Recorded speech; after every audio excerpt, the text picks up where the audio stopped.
Welcome back, Troglodytes, to another episode of Trogly's Guitars. Today we have a 2000s, I believe 2007, Gibson Les Paul Custom in white. This guitar was collector owned from day one, but unfortunately we do have a little bit of finish issues to go over. But other than that, it is in great shape. You still have the ebony fretboard on this one, and for whatever reason, whenever I put it on this carpet and under this lighting, this ebony fretboard looks lighter than it actually is. This is actually a very dark ebony fretboard. Alright, so there's not much to go over on this guitar, but we'll take a look at it anyways. Headstock, very clean. Nothing to really make note of on the front. Got your gorgeous custom inlay, mother of pearl, Gibson logos, your Les Paul custom truss rod. Truss rod functions just fine. Next to no fret wear at all. A gorgeous ebony fretboard. It's got a little bit of some very light red streaks in it, which I think gives it some nice character. Got your custom inlays there. It's just a gorgeous guitar. And if you're looking for one that hasn't quite aged yet, this is definitely one you might be interested in. It's a little bit creamy, but it's not super creamed out. Now, I guess, let's see here.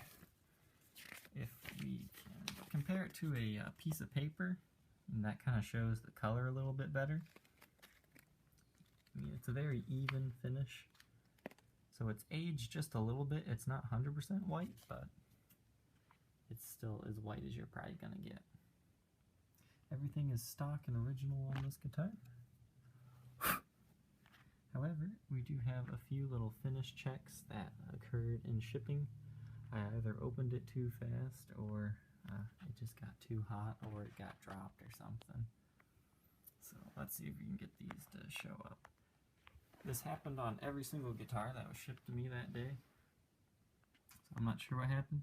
But you can see a finish check kind of stems from there, goes up to there, and it stops there. And this guy has one that runs all the way up there. So let's try to see it in the light. That's the worst of it right there. You don't always see that apparent, so if it bugs you, just remember that's how it'll look to anybody else. And you gotta get it at the perfect angle to see it like that. Nothing too bad, but it is there, so I want you to be aware of it. The gold hardware. It's got some wear on it, but you know, nothing that probably wouldn't clean off. Onwards to the back of the guitar. We do have another one of these finish checks on the back, stemming from that tuner there. That's not a break, crack, or repair or anything. It's just those finish checks are very common to occur in shipping, because that's, you know, where the wood was drilled, so it's already kind of weak there, so it's very common for those to spread, but that one's really not as apparent. I mean, unless you're at the right angle right there. And then, since this was collector owned, this guy had, I think it was close to like 50 or 60 customs. He had them all on stands. He had this gorgeous room filled with a lot of high-end modern customs. But unfortunately, it looks like his stands kind of did the nitro burn on the sides. So you do have that light pink lipstick color.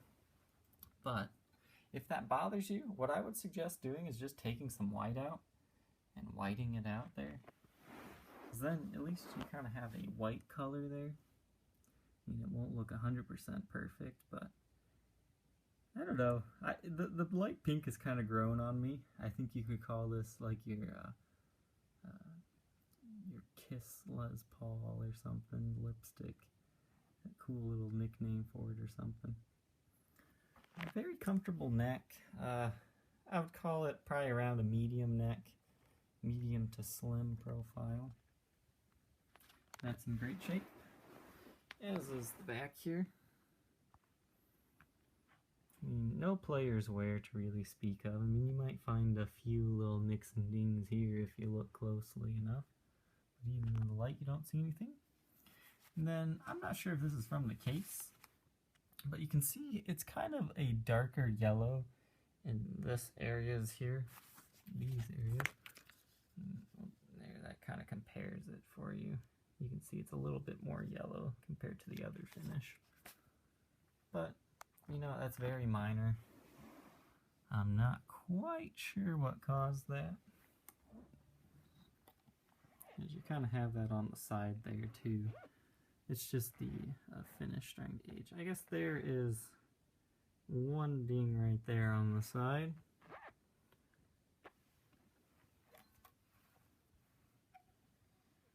Hey, one ding's not too bad, eh? A very clean example that comes with its original custom shop case. I love these cases. My favorite thing about this case is how form-fitting it is. It's good to know that when you're, you know, slinging this guitar from gig to gig, that it fits well in the case. Because, you know, having as many guitars as I do, I'll show you some of the storage. It's nice to have a form-fitting case instead of one that, you know, moves around a little bit. Inside here, you got your case candy and whatnot. But the most important thing is your certificate of authenticity. I love these little booklet ones. I hated it in, like, I think it was the early 2000s when they were that big sheet of paper, because everybody lost them because they didn't think it's important. But you do have this insignificant piece of paper that tells you this guitar is real. The only time this thing's important is at resale time. This is a gorgeous guitar, collector owned, so it's ready for you to play and make your own. So, thank you for checking out this edition of Trogly's Guitars. If you think you might be interested in being the new owner for this guitar, feel free to contact me on my Facebook page, facebook.com/Troglys. You can also check my shop out on reverb.com, and don't forget to hit the subscribe button, because we just reached 100 subscribers, and I'm ready to launch the new Trogly's Guitar Show, where I will demo all these guitars through some very classic sounding amps, similar to the original Fretted Americana videos. So thank you for watching, and stay tuned for more.